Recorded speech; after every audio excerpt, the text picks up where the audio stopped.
तो शादी के हफ्ते में अब वक्त आ गया है शादी का।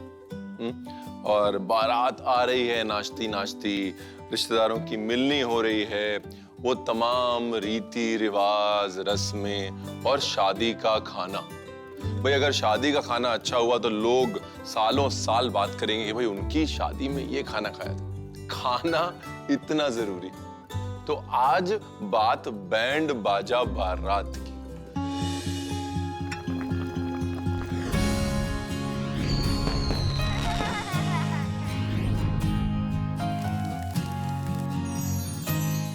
मैंने अपनी जिंदगी में सिर्फ 2 केरला वेडिंग्स अटेंड करी हैं, एक कोच्चि में, एक त्रिवेंद्रम में। कोच्चि वाली में मैं जबरदस्ती घुस गया था क्योंकि शूटिंग चल रही थी, तो मैंने कहा चलिए खाना खा लेते हैं। त्रिवेंद्रम वाली एक दोस्त की थी और दोनों में पालड़ा जो था वो मेरी फेवरेट डिश थी। खासतौर जो खीर के शौकीन है ना, उनके लिए तो मतलब पालड़ा से अच्छा कुछ नहीं। आप खीर बनाना छोड़ देंगे, पालड़ा बनाएंगे।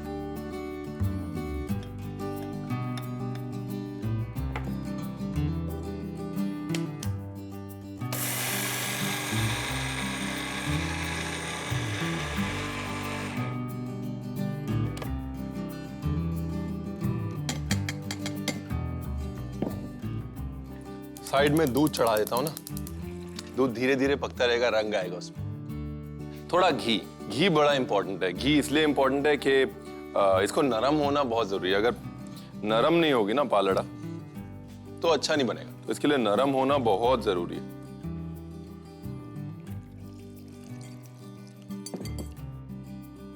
अच्छा, घी डालने से एक काम और होता है। घी डालने से ना बैटर में लचक आती है, ये राइज आती है। देखिए उठ रहा है ना बैटर, वो घी की वजह से उठ रहा है।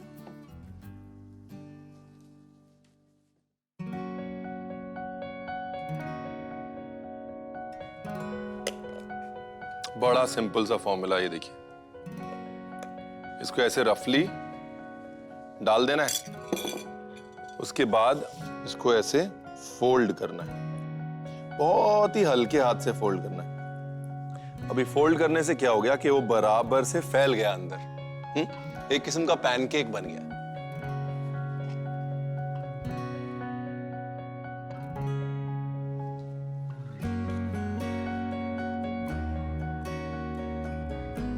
अच्छा, एक चीज और, जब इसे फोल्ड करेंगे ना, जो नरम वाला पत्ता है ना वो अंदर होना चाहिए, वो पहले आना चाहिए। बहुत हल्के हाथ से करना है इसको, ज्यादा टाइट नहीं करना, बिकॉज अड़ा जो है ना वो चंकी होना चाहिए। एकदम पतला पतला नीर डोसा नहीं बनाना, थोड़ा मोटा रखना है। क्योंकि अगर चंकी नहीं होगा तो मुंह में नहीं आएगा, फिर मजा नहीं आएगा, ऐसा लगेगा कि पेस्ट खा रहे हैं। अच्छा, कुछ लोग इसको सीधा पानी में डाल देते हैं, कुछ लोग स्टीम करते हैं। तो मैं वही सोच रहा हूं क्या करूं, स्टीम करूं। सबसे इंपॉर्टेंट चीज मुझे ये लगता है कि जब पानी में डालते हैं तो सारा चावल का जो माड़ है ना वो पानी में आ जाता है। ऐसे में कोशिश ये रहेगी कि चावल का लचीलापन तो रहे लेकिन न्यूट्रिशन लॉस ना हो।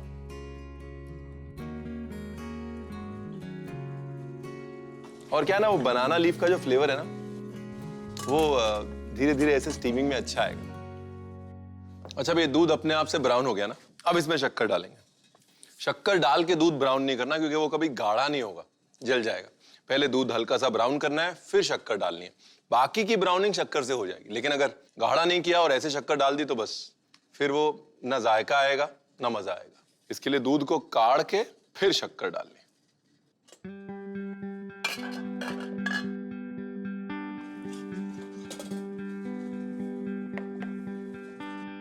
अच्छा, इसको हाथ से भी काट सकते हैं, लेकिन यहाँ पे ये मोटी वाली जाली है मेरे पास, ये देखिए आप, मोटी वाली जाली पे दबा के भी काट सकते हैं। मैं दोनों तरीके से दिखा दूंगा ताकि कंफ्यूजन ना रह जाए आपके मन में। ठंडे पानी में डाल दिया ताकि हैंडल करना इजी हो जाए।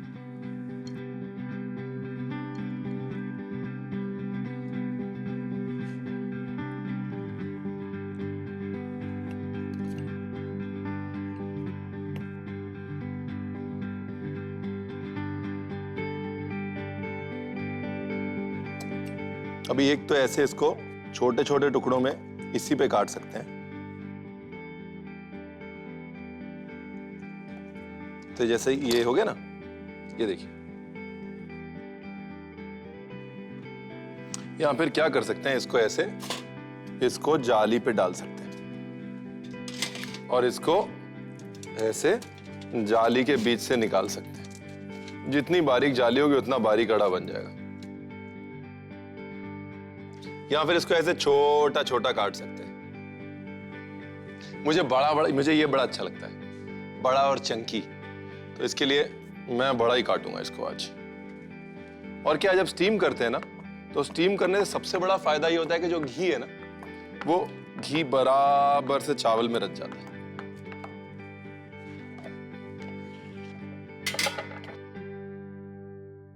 मुझे ये पता नहीं है कि इटली वाले पास्ता कब से बना रहे, लेकिन मुझे ये पता है कि पालड़ा कम से कम नहीं तो 1200 साल के ऊपर से केरल की शादियों में सर्व होता है।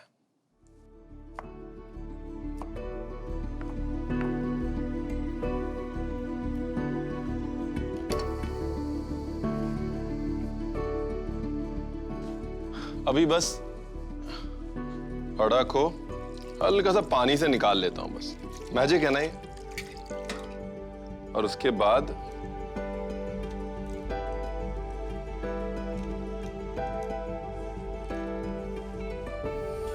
अभी जब ये पकेगा ना पाल में यानी दूध में, तो ऐसा लचीला हो जाएगा एकदम। आप रखेंगे जुबान पे और वो एक जुबान के साथ खिलवाड़ करके और अंदर चला जाएगा।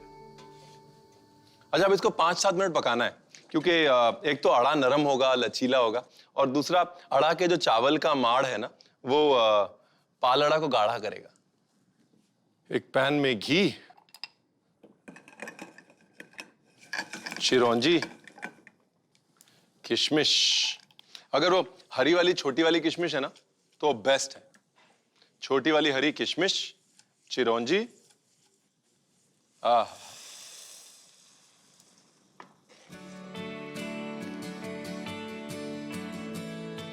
और अब प्लेटिंग, सिंपल प्लेटिंग करें।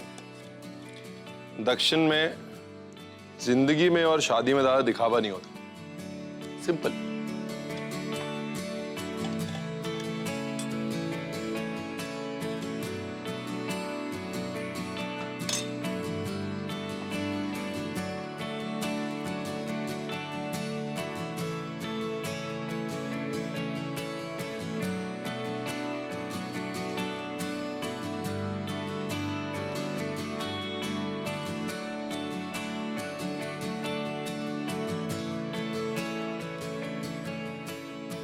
रेसिपी देख लीजिए। अड़ा जो है बड़ी मुश्किल से बनता है। एक बार बना लिया, फिर दोबारा आप हर बार पालड़ा ही बनाएंगे। पालड़ा बनाने के लिए सबसे पहले सूखे चावल को मिक्सर में पीस लें और फिर इसमें देसी घी और पानी मिलाकर इसका बैटर बना लें। दूसरी तरफ एक पतीले में दूध को उबाल लें। अब केले के पत्तों में बनाए हुए बैटर को डालकर केले के पत्तों को रोल कर दें और इसे बांधकर स्टीमर में स्टीम होने दें। अब उबले हुए दूध में थोड़ा चीनी मिला लें और उसके बाद स्टीमर से केले के पत्तों को निकालकर ठंडे पानी में डालकर केले के पत्तों को खोल दें और पालड़ा के छोटे छोटे टुकड़े कर लें। अब इन्हें परात में पानी से धोकर इसे दूध में मिला लें। उसके बाद पैन में देसी घी, चिरौंजी, किशमिश को भून लें और फिर इसे दूध में मिला लें। पालड़ा तैयार है। अब अगर बैंड बाजा बारात की बात हो रही है ना, तो पारसी शादी की बात होनी कंपलसरी। और अगर आपको लगता है कि आपने सबसे ज्यादा मनोरंजन वाली शादी देख ली है और आपने पारसी शादी नहीं देखी है, तो आपको पहले पारसी शादी देखनी चाहिए। और सबसे इंपॉर्टेंट चीज होती है लगन नु भोनू, यानी लगन का खाना, शादी का खाना। पारसी शादियों में जो खाना बनता है ना, और जो खाने के ऊपर किस्से चलते हैं, और जो खाना चलता रहता है, चलता रहता है, चलता रहता है, वो कहीं नहीं होता। और हर लगन में यानी शादी में लगन का कस्टर्ड कंपलसरी, लगन नु कस्टर्ड। ये गई क्रीम। 2 लीटर दूध में कम से कम नहीं तो 200-250 ml क्रीम। सिंपल। जैसे ही दूध में मलाई बनने लगे, बस 5 मिनट बाद दूध बंद। कस्टर्ड की तैयारी कर लेता हूं। 2 लीटर में 6 अंडे और 4 एग योक।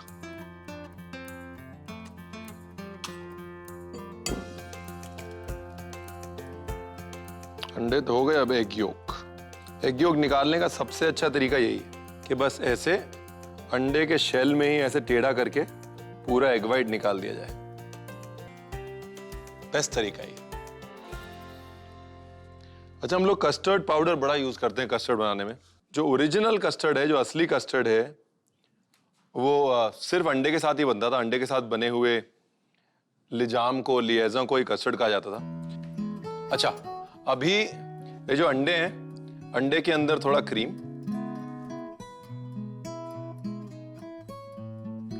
वनीला एसेंस,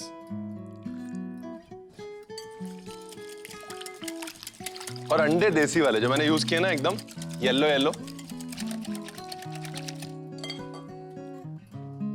हल्का सा इलायची पाउडर दूध में डाल देता हूं। अब सबसे इंपॉर्टेंट, दोनों का तापमान लगभग एक समान लेके आना है। अंडा दूध में नहीं डालना, गर्म दूध धीरे धीरे अंडे में डालना है ताकि अंडे की टेम्परिंग हो जाए, मतलब अंडा सही तापमान पे आ जाए। अगर दूध गर्म हुआ और सारा का सारा अंडा आपने दूध में डाल दिया तो वही होगा, भुर्जी कांड। चलिए, अभी क्या है, अंडे का तापमान जो है वो लगभग बढ़ चुका है गर्म दूध डालने की वजह से। अब इसको हम वापस दूध में डाल देंगे। अब आखिरी चीज क्या करनी है, ड्राई फ्रूट्स और चिरौंजी। मैं चिरौंजी लेके आता हूं जो कल मैंने बिग बाजार से खरीदी।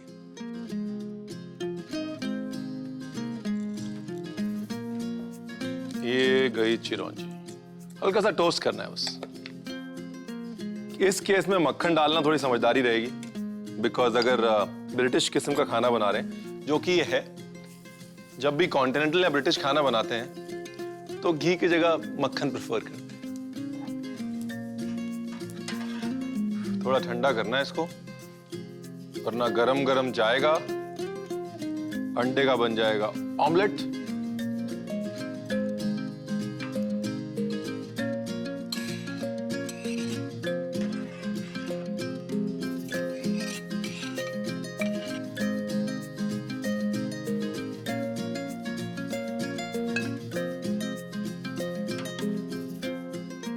ये जो लगन कस्टर्ड का रंग है ना, सबसे अच्छी चीज मेरे को वही लगती है। अगर कस्टर्ड ज्यादा क्रीमी चाहिए, अगर आप क्रीमी कस्टर्ड प्रेफर करते हैं तो योक बढ़ा दीजिए, और अगर आप बाउंसी कस्टर्ड प्रेफर करते हैं तो व्हाइट बढ़ा दीजिए, सिंपल।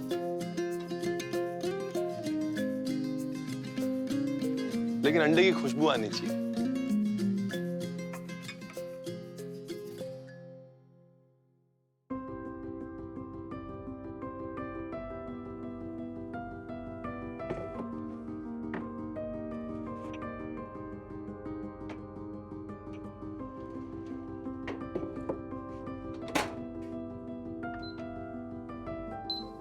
पैंतीस मिनट बाद चेक कर लूंगा।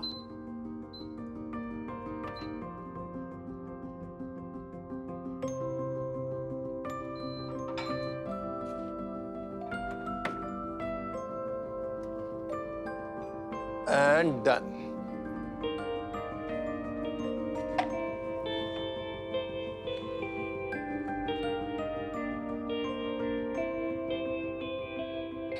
जब तक मैं इसे खोलूंगा नहीं, तब तक आपको समझ नहीं आएगा कहानी हुई क्या है। बार बार मैं जो क्रीमी और लचीला बोल रहा था, उसका मतलब क्या है।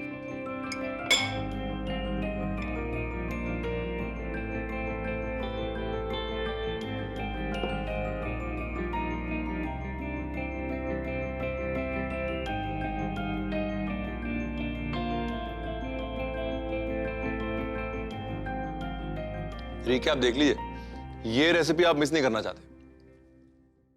लगन्नू कस्टर्ड बनाने के लिए एक कढ़ाई में दूध, चीनी और फ्रेश क्रीम डालकर कुछ देर पकने दें और कुछ देर बाद इलायची पाउडर मिला लें। अब दूसरी तरफ एक कटोरी में कच्चे अंडे और अंडे का जर्दी को निकाल लें और उसमें फ्रेश क्रीम, वनीला एसेंस डालकर मिला लें। अब अंडे के मिश्रण को कढ़ाई में दूध के साथ मिला लें। अब पैन में पिस्ता, बादाम, चिरौंजी और मक्खन के साथ भूनकर इसे ठंडा कर लें और फिर इसको दूध में मिला लें। अब लगन्नू कस्टर्ड को ट्रे में रखकर ओटीजी में 35 मिनट तक 170 डिग्री सेल्सियस पर बेक कर लें। लगन्नू कस्टर्ड तैयार है। राजपूतों की शादी जैसी शादी कोई नहीं होती। मतलब शादी के अगर ठाठ देखने, घोड़े देखने, हाथी देखने, ऊंट देखने हैं तो एक राजपूत शादी में चले आइए। और राजपूत शादी में ना, दूल्हे की तरफ से जो बारात आती है, पहले उनको साइड में बैठा के अच्छी उनकी सेवा की जाती है और उस सेवा के साथ ये मटन का मुक्कल जरूर दिया जाता है। और अगर आप मटन के शौकीन हैं ना तो ये मुक्कल ट्राई जरूर कीजिएगा, सिंपल बड़ा है। सबसे पहले गोश्त को सीटी लगवानी है और इसमें सिर्फ और सिर्फ देसी घी का इस्तेमाल है और देसी घी में कंजूसी नहीं करनी। घी में खड़े मसाले, बड़ी सिंपल रेसिपी है लेकिन टेस्टी बहुत है। खड़े मसाले में काली मिर्च, लौंग, दालचीनी और सबसे इंपॉर्टेंट बड़ी इलायची। गोश्त मतलब बड़ी इलायची, सोचने की जरूरत ही नहीं।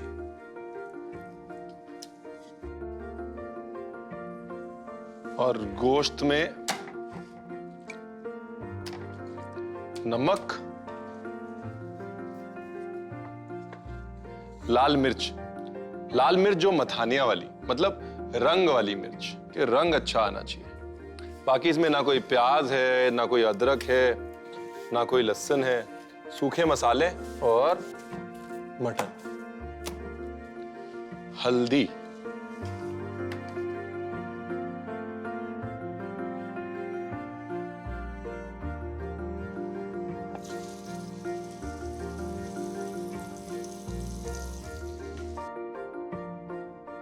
और इसके बाद दही।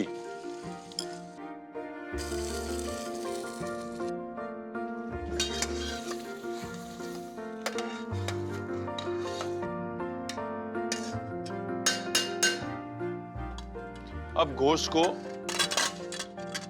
अपने ही पानी में पका लेना है।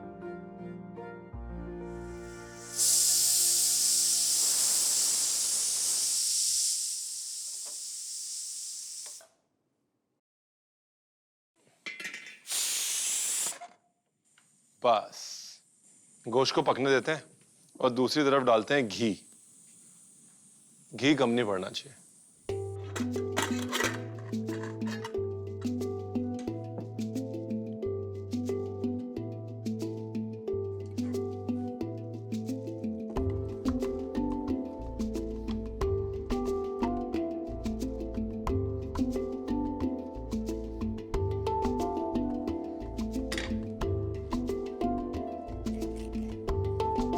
जो गोश्त खुल सकता है उसको ऐसे ही खोलना है, काटना नहीं है, बस ऐसे ही खोलते रहना है। और जो गोश्त नहीं खुल सकता उसको काटना है। ये देखिए ऐसे खुल रहा है ना, ये बस रेशा रेशा खोलना है उसका। मुक्कल का जो मजा है वो एकदम पके हुए गले हुए रेशों का ही। तो पहले गोश्त लिया जाता था, गोश्त को अच्छे से घी में तला जाता था, तलने के बाद फिर निकाला जाता था, मसालों के साथ भूना जाता था, छीला जाता था, फिर घी में तला जाता था और फिर बारात के साथ चलता था।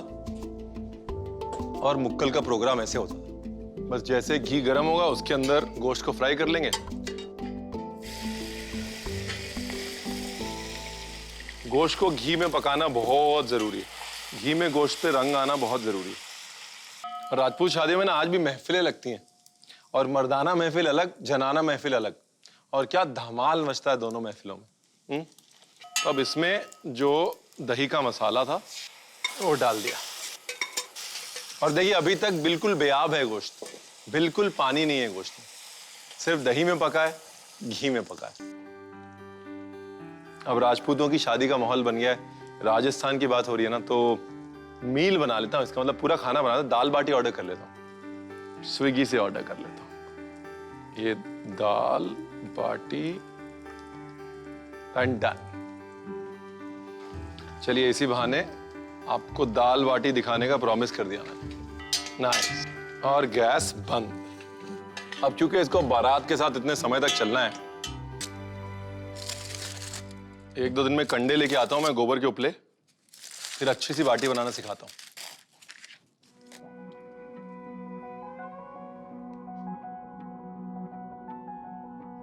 और ये घी, बाटी बगैर घी के तो हो नहीं सकती ना।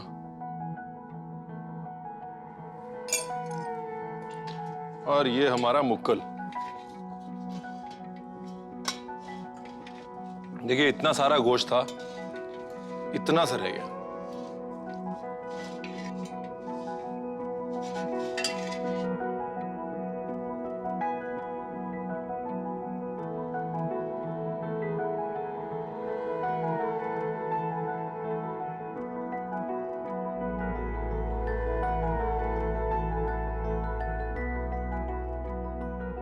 ये दिख रही है ना, पूरी बैंड बाजा बारात तैयार है। आप भी देख लीजिए एक बार कि मांस का मुक्कल कैसे बना।